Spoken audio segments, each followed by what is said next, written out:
part of my message on forgiveness. We're in a series on connection and been looking at relationships, and of course, looking at relationships.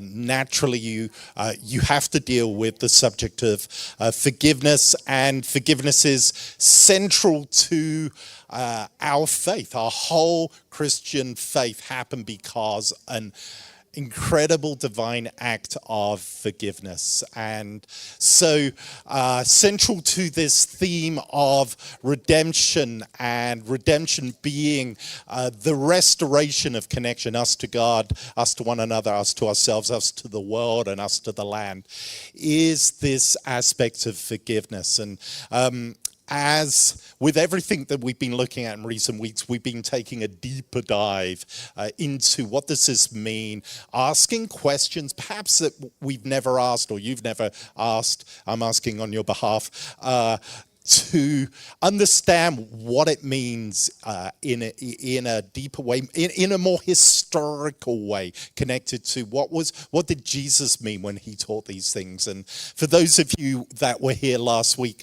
you would have heard a message, and if you weren't here last week, the video of the message is online. I'd encourage you to watch it to play catch up.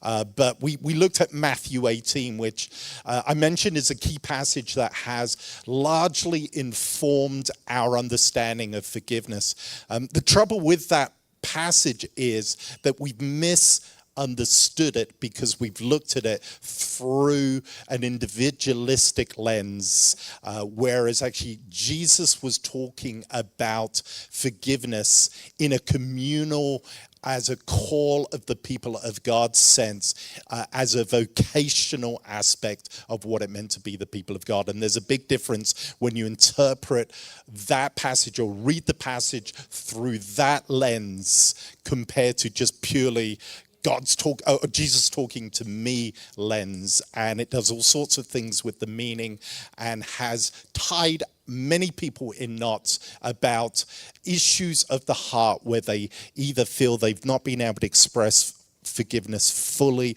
or they've tried to forgive but they feel stuck in forgiveness. And so the message last week would be very helpful for you to read around that. But what I want to deal with this morning is I want to talk about how to forgive. All right. In order to kind of get to this, or be able to answer this, what we need to first understand is, what does forgiveness do? What is it about? Why is this necessary? What is Jesus trying to achieve through this act of forgiveness? And we get a clue of what it is about in relation to one of the key things that appears in Jesus's teaching about forgiveness, and that is this connection with forgiveness and debts. In modern translations, the word debts is replaced with the word sin, but it's not the regular word for sin. It's actually a accounting term in the Greek, and it's a sense of a monetary loss.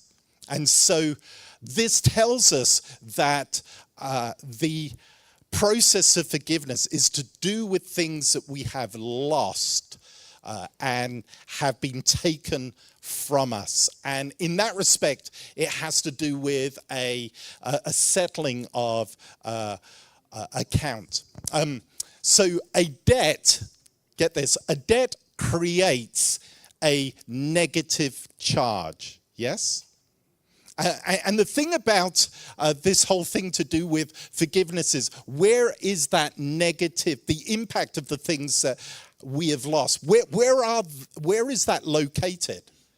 Where is the impact of what has been lost located? Yeah, in ourselves, not just in our hearts, in our entire beings.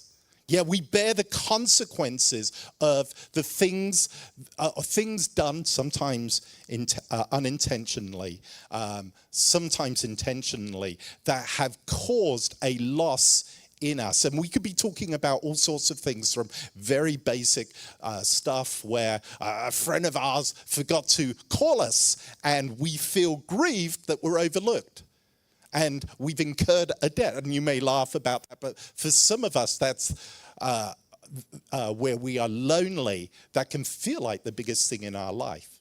And it feels like a loss, yeah, a negative thing. And then there are things, horrendous things that happen in life to us, even if we grow up in Christian homes, and they can have horrific impacts where we lose things from our lives. We lose the innocence of our childhood. We lose memory. We lose the ability to have joy. We lose things. And these are the debts that we accumulate from sins done to us.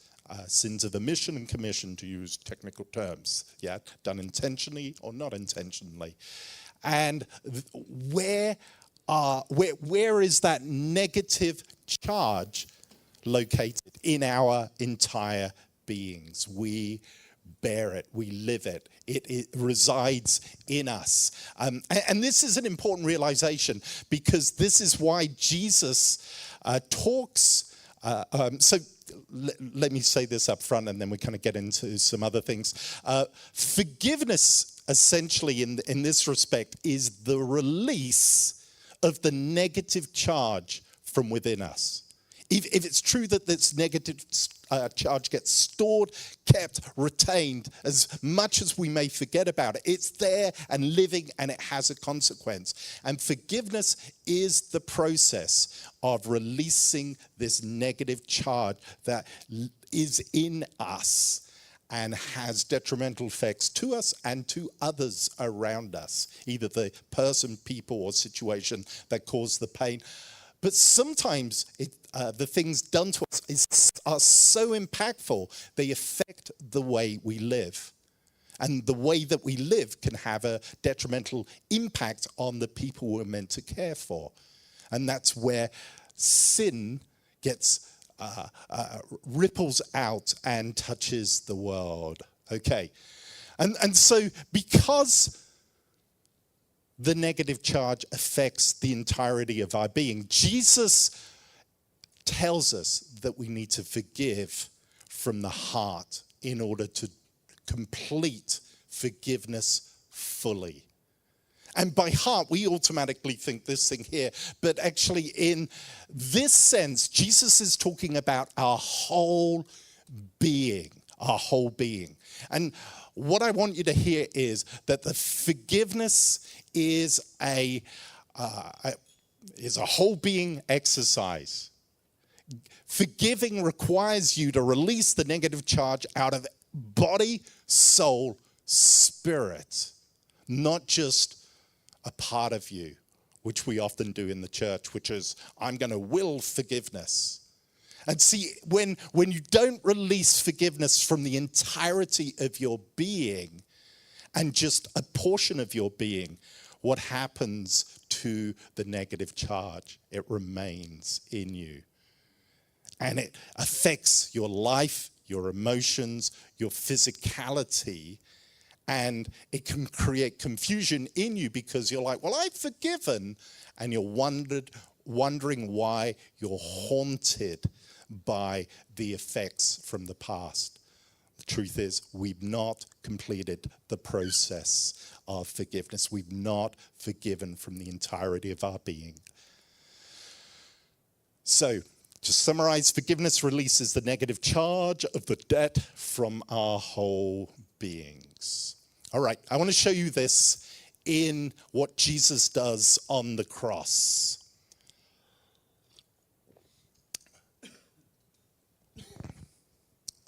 As I said at the beginning, the pinnacle of our faith, the substance of our faith, is through the redemptive act of Jesus on the cross.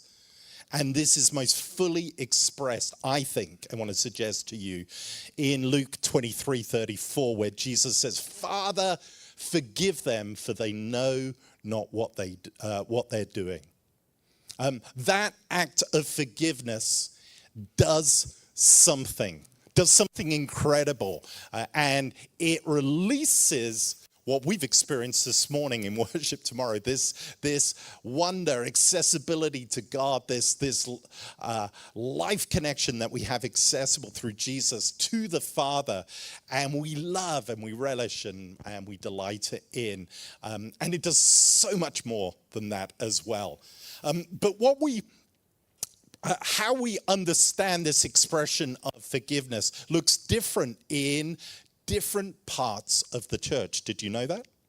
Probably do. But predominantly in the Western church, which we're a part of, Protestantism and such like, we've understood this expression, Father, forgive them, to do with the spiritual debt that our sin has accumulated with God.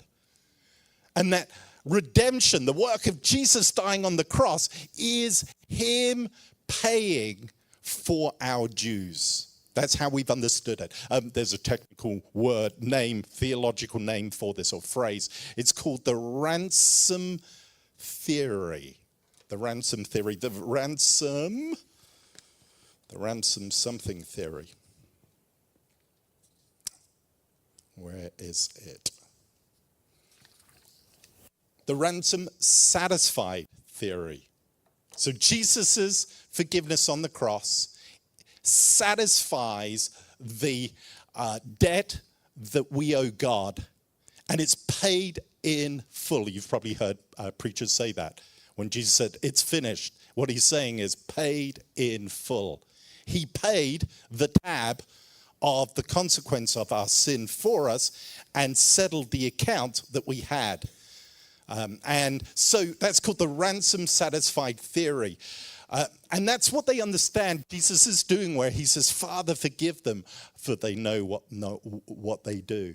But the Eastern church has a different understanding of what is taking place where Jesus says these words.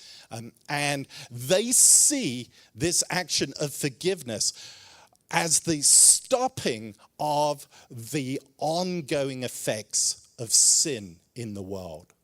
And by this, they understand that when someone is hurt, the normal consequence of someone feeling hurt and wounded by someone is to do what? What is pretty normal in our world? What happens when someone gets offended, or what happens when someone cuts you up as you're driving, and not on a Sunday, on a Monday to work, and they are driving terribly and you nearly crash your vehicle? What do? Yeah, you complain, you honk your horn at them, and you may even say God bless you in other tongues. And you, in effect, continue on a cycle of wounding. Yeah, you pass it on to a person. And the Eastern church understood when Jesus says, Father, forgive them, he stops the cycle of sin and hatred in the world. And he acts much like a lightning conductor. And instead of passing the sins of being beaten, rejected, scorned, humiliated, whipped, which was his divine right to do because he was innocent of any sin, instead of passing them back to them, or as we often do if we don't have access to the people that have wounded us, we find somewhere for our pain and blame, and we put it on often to the nearest people around us. Yeah, we find an object for that. But instead of that, Jesus, in this expression, Father, forgive them, stops the cycle dead in its tracks. And it finds the earth. It's literally earth, much like he's struck with lightning of hatred, sin, all of that, and it earths through Jesus, and it finds a resting place. I like that. Except this. If we simply understand forgiveness with what Jesus does at the end, we miss the steps that Jesus did that led him to this final expression. And I want to run through, how much time have I got? Not much. 5 steps that I want to suggest to you that were necessary for Jesus to achieve these final words of release, because that is the goal of forgiveness. All right, where am I? Okay, the first step. Okay, here are the 5 steps. You want to take a photo of that. And we're going to run through them one by one. And the first step is, how do you forgive? You have to name the debt. Okay, in Matthew 27:46, this is also in Mark's gospel as well. Mark has this quote from Jesus dying on the cross. And Jesus cries out from the cross, my God, why have you forsaken me? And I've left this in here on the screen. You'll see that little D in square brackets. And that's because the translators are putting in a footnote there. And if you click on the footnote, and if you've got your own Bible, you'll often see a footnote there. And there will be a reference against that footnote, which will say Psalm 22. And what we often miss when we read this is actually what Jesus is saying here. And my suggestion to you here is that Jesus said, prayed, spoke out loud the entirety of Psalm 22. Why? Because it's about what happened to him on the cross. Let me read this to you. Here it is. My God, why have you forsaken me? And I've just picked out the parts that I want to emphasize to you today. It's not the entirety of the psalm.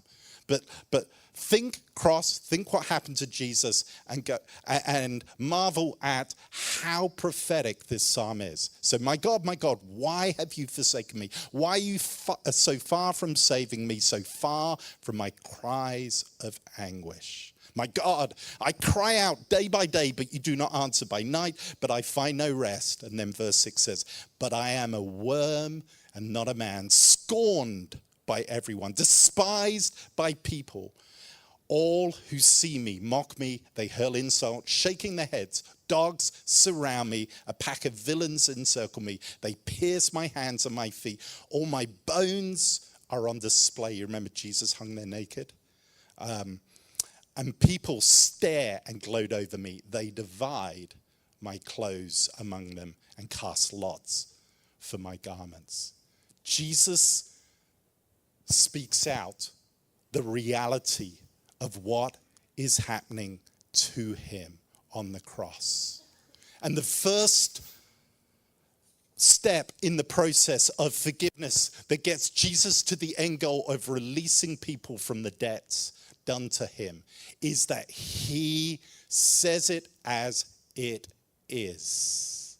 And this is huge for us because in the church, so often we don't say things as they really are because we have this false belief of actually that if we speak the truth, it is not love.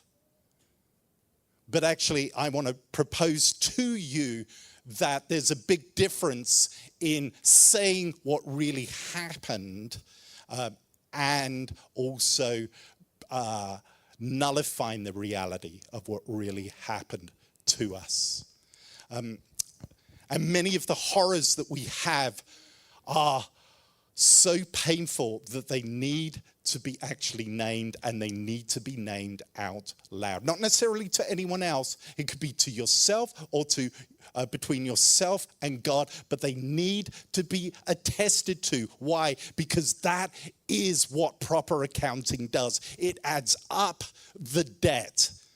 You need to add up the figures of why it figures that you are wounded in this place. And you have to account for everything, my friend, the best that you can do in order to get in touch with the entirety of the impact of what's happened to you in your being. Otherwise, when you discharge the debt, you're not discharging it fully, okay? And I want to say to you as well that there are some other obstacles in the way of this, because we feel like, particularly sometimes, even with older people here that have been around, that very often the ones that have hurt us the most are actually our parents. And in the church, we're reminded in Sunday school of the fourth commandment, which says, honor your parents, your mother and father. And so we assume, therefore, that if we actually say what we assume are bad things about them, that actually that is dishonor to them. So that causes us to never honestly account for some of the stuff, sometimes unintentionally, but other times intentionally, parents have done. It's not dishonor to name what's done. You're not dishonoring your parents. And I want to speak freedom to you today if you have been tied in knots by that commandment. It's actually honoring. Jesus here, who loved these people, speaks honestly about what they were doing to him. He says it out loud as it really is, and he doesn't prettify it. And it's important in order to get you to that place where you can forgive. Why? Because unless you say it aloud, you won't see it. And until you can see it, you won't feel it. And it will end up forgiving from the head, not the heart, when we only go to those depths. All right. The second thing, you need to get angry. Another faux pas in the church. Hang in there, okay? Don't pick up stones, people. I'll explain the why behind this. We are afraid in the church of anger, yeah? It's bad. It's dangerous. And some of us actually think to be angry is to be sinful, yes? And we don't like it. It scares us. Canadian culture is anger adverse. I believe we are very, very polite. And it's just part of how we're wired. I'm not sure what kind of went into the national psyche of Canada, but we don't like open expressions of anger. But in order to fully forgive, you actually have to reach the place of anger. Let me explain to you. Oh, by the way, let me just show you first. Paul in Ephesians didn't say, don't be angry. He said, in your anger, do not sin. And there's a, by the way,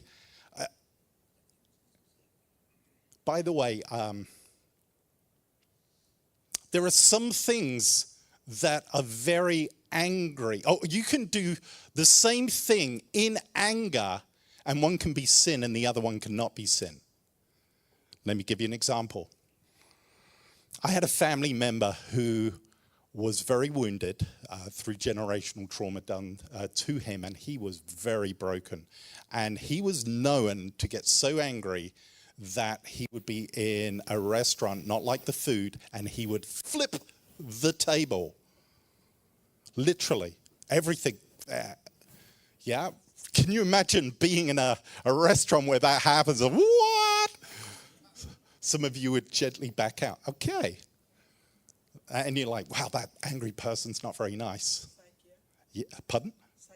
Yeah, well, he was psychiatrically messed up. And it was the wounding he'd never processed in his life. However, it didn't make it okay. Flipping tables. Do we know anyone else that might have flipped tables in their life? And by the way, it wasn't.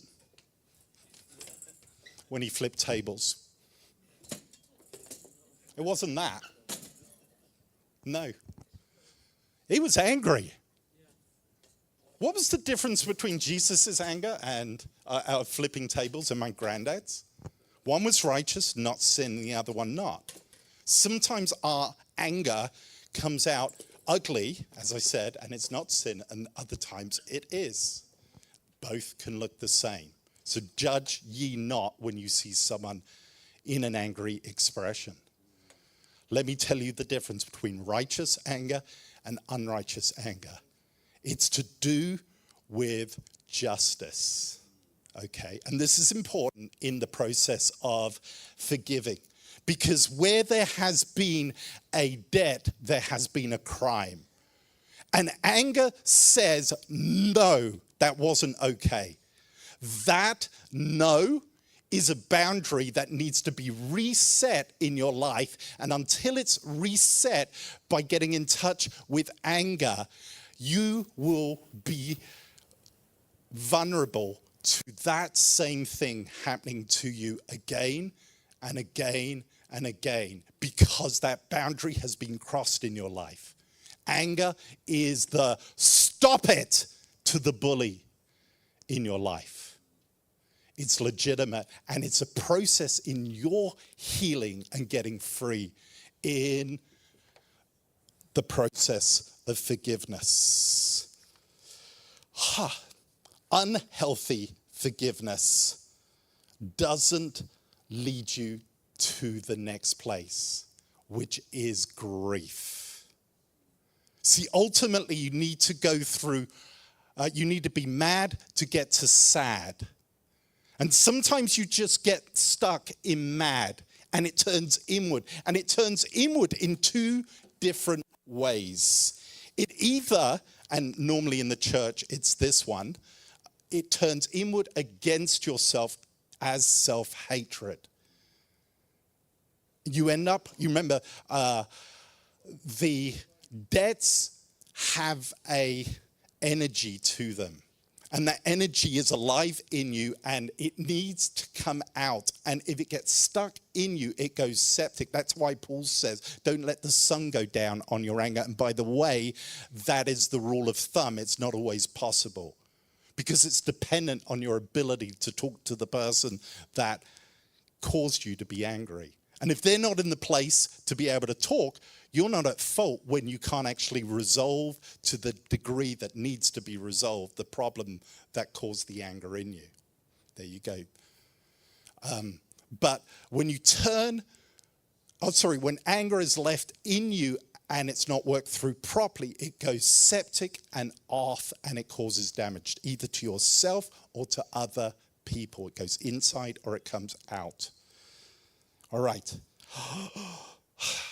An unexpressed anger blocks grief. As I said, you need to go from mad to sad. And you can't get to sad, which is where healing and cleansing happens in your life, until you go through anger. So anger resets boundaries. Okay. Sadness is mourning. We see a lot of that in Psalm 22 on Jesus in the cross. He is effectively a psalm of what is known as lament. He's grieving this sense of abandonment by God. He's grieving what's done from him. He's grieving what's taken to him. And when you have named and even assigned blame, which is legitimate, that's being truthful, who done what and what they did to you, it's not dishonoring. When you're honest at that level about it, and then you feel the righteous indignation about the crime committed to you, that when you have expressed and released, and by the way, emotion needs motion. And so when you get down to the depths of where all of this energy is stored, and it's stored in emotion, and it's bubbling away in you as a volcano somewhere, and when you get in touch with the emotion, it needs emoting. It needs emoting. It needs to come out. And so there are healthy ways to process when you're in your angry place, to express that anger. You could go chop down a tree in the forest, take an axe with you. Ha! You can be screaming and hollering. I once heard a therapist share about how he had a client who was stuck in anger, and there was, I've forgotten the name of the location, I think it's no longer in Kelowna, but there was this room that people could go into that was kitted up where you could go in there and it was like a lounge and you could dress it. What was it? But yeah, you could smash TVs, you could hurl things, and things that's like some of your dream to do that. I used to have this fantasy as a child that, glass houses. And my dream as a child was to get a digger and drive through the glass house. Must have had a lot of repressed anger. But this is what the room was. And apparently the client went there and started to hurl things and yell and emote the thing that got stuck in her. It took 2 minutes and she reached grief. Finally. And was able to start the process of healing. It was a healthy way to express. There are healthy ways to emote the anger. And I encourage you to explore those. Look those up on the internet. How do I express anger properly, healthily? Okay, so here's the thing about feelings. Our feelings have a twin. They're always two sides to the same coin. Love's partner, twin, is hatred. Okay? Joy's partner is sadness. See, what happens when we are stuck with the energy of the wounding that's happened to us is that we've not been able to express the grief in us. And what gets robbed from our life? Joy. And the people around you, and maybe you're wondering to yourself, why am I depressed? Why can't I find joy? I can watch comedies and everyone else is laughing, and I'm just stuck in this blank place where I'm unable to express any happiness. And I can force laughter, but it's not flowing out of me like a river. You've not grieved, my friend. You need to reach that place of grief about the crimes and the tragedies and the losses and the abandonment and that place of death in you that happened to you, and you need to weep the losses. It cost you. It took something from you. And that is real. It's real. And you need to reach that place and you need to allow that. And for some of you, the thought of doing that is so terrifying because of the horrors that actually were perpetuated against you. And it's horrific. And maybe you need a friend to stand alongside you or a counselor to hold your hand as you reach those places. But if you're courageous enough to allow yourself to go there, that as you grieve, as Jesus did from the cross, he grieved what was happening to him, to his Father. He expresses his grief. And we see this in other instances, this combination of Jesus going from mad to sad. One of my favorite stories in the Bible is John 11, the Lazarus story. Lazarus dies. Jesus knew he was going to. Weird that he allowed him to die. Just show greater glory, yes. Just going fast through this. But the story has that line in the account, the shortest verse in the Bible, Jesus wept. But prior to Jesus weeping and expressing grief, it says that Jesus groaned. The Greek word groaned was actual anger. He snorted with anger. He was furious at what he saw the impact of dis-ease in our world resulted in. And he allowed himself to go there, feel it, and experience it. And he snorted with anger. He did a Hulk. Yeah, and that anger exploded out of him. And when he got past it, he went into the place of grief and he wept for the loss of his friend and the devastation he saw around him. See, if we don't reach that place of sadness, we won't recover our joy. And tears is the God-given gift to release that pain in us. And we need to weep. Sometimes we need to go back and weep and weep and weep because the wounds run deep.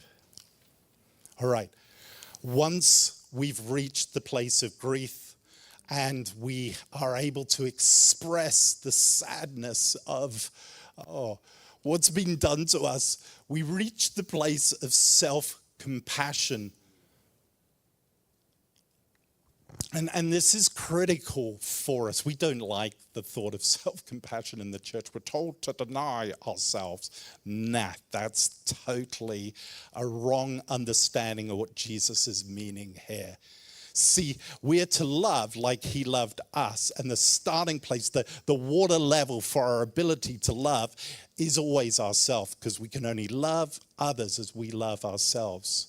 And so we set the limits here. And so self-compassion is a necessary step in healing. It's actually reparenting. It's being the father, embodying the father to ourselves, or the mother that we never had to ourselves. We literally, we speak to the wounded, tender parts in our life, and we get alongside them. And who's the alongsider in the Bible? The Holy Spirit, yeah. I came up with this quote: sin causes us to echo the voice of the accuser, to resonate ourselves in damaging ways. So when we are sinned against, that energy of the sin against us, I said, either goes outwards, but mostly it goes inwards, and it turns into self-hatred and death. That is the echo of the voice of the accuser. You deserve that. You're bad. We turn what happened and we try and interpret it, and we turn it inwards. And that's echoing the voice of the accuser. Now, if that's true about the accuser, what is the pathway to healing? Well, it's self-compassion. Healing requires us to echo the voice of the comforter, the alongside-er to the parts that were wounded. Do you get that? Does that make sense? All right. And some of you need to be your own best friend. And you may need to even apologize to yourself for your belittling, your shaming, your partnering with the voice of the accuser. I'm reprogramming myself in this degree. And I've been on this journey for years, but occasionally I'll do something and out pops my mouth, "You stupid idiot." Like, I won't say the words out loud. Yeah, I bet you there's lots of you like that in here. And if we were to catch you, we would not be angry at you, we'd be surprised to hear and if we had a dial on you that could turn up the inner critic that you live with, that manages you all the time, compares you against people all the time, that's self-hatred. And the way to freedom there is to ask yourselves, the wounded parts of you that you're protecting yourself from, what was your story? How did you get like this? You need to understand that, because that gets more in touch with the wounding. All right. Once we've gone through these 4 steps, we're at a place where Jesus was on the cross.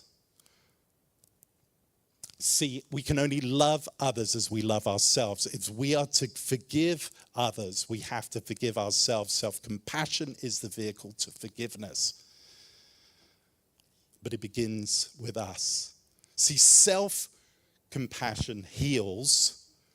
And when we are free of the toxins of the the impact, the footprint of the things done to us, we are now in a place to release to others as we've received ourselves. Other compassion, which is forgiving others, yeah? That's the place we forgive from. And there's some caveats to this, and I said this last week. Sometimes the woundings in us, because of who they were done by and how deep they run into us, we are unable, despite our desire and efforts, to reach that place where we are fully able to express the forgiveness. And for some of you, I hope this isn't the case, but it might be the case that some of that work in you will be completed as you step across the threshold into eternity. But that doesn't speak to anything of your badness, your sinfulness. It speaks to your humanness and the level of violation. It's testimony of that. And God understands and cares and will bring the full healing. 2 other things and then I'm done, to do with other compassion, forgiveness. Is this helpful? All right, okay. What time have we? Oh, sorry. Okay. Forgiving doesn't mean forgetting. If you believe that, that's a lie. Jesus bears the scars of the wounds done against him on his hands for eternity. They're there. They are a remembrance. Communion is the act of remembering. Remembering what? What Jesus did on the cross. What happened to Jesus on the cross? People killed him. He calls us to remember, but it's different. It doesn't cause wounding, but it's a testimony. It actually reinforces the healing process when it's done in a healthy way. Your remembrance doesn't make you bad.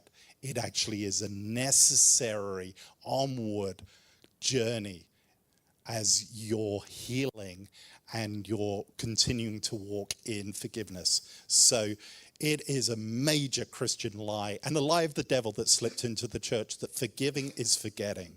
No. You violate yourself in the process, and your body will scream no through other ways. And yes, I get some of you have had to forget because it's so painful to remember. That's why you do it. But actually the impact, the footprint, the energy of that still remains in a closet in your life and will haunt you until you work it through. All right? And then one last thing. Forgiveness doesn't mean reconciliation. That would be the perfect goal. But there's a whole set of things that go along with reconciliation. And it requires an honest accounting from the other person. It takes 2 willing, honest, truthful people to reconcile. And it's a rare thing. It's a rare, rare thing. And you can want that, you can desire that, but I would caution you not to violate yourself with cheap reconciliation, because you will set yourself up for repeated pain and disappointment. Yeah, it doesn't mean that you can't have relationships. Some of you can't have relationship with the people that hurt you for your own protection, but reconciliation would be full restoration and better. It's a rare, rare thing because it requires 2 super honest people. All right, there you go. Can I get you to stand? I'm going to pray And then we're going to go. So other compassion, true forgiveness releases. It stops the cycle. I want to give you grace. I want to pray for God's grace for all of you in your journeys of healing. It's a process. I want to pray for upgrades for you, that you would learn how to do this better and you would be able to be great alongside us to friends that need support. So God, do all of those things, I pray. Do them in us and help us to be the community that N.T. Wright talks about, where we have this open door policy in the church where all are welcome. There's no barriers for anyone having access to Jesus and finding mercy. Help us to live that for ourselves and breathe it out. But Lord, teach us, grow us in the act of the inner work of forgiveness to be able to get to full forgiveness. God, I pray that for everything that you did for us on the cross and want to see embodied in your people. And God's people said, amen. All right, God bless you. Have a great week. We'll see you next week.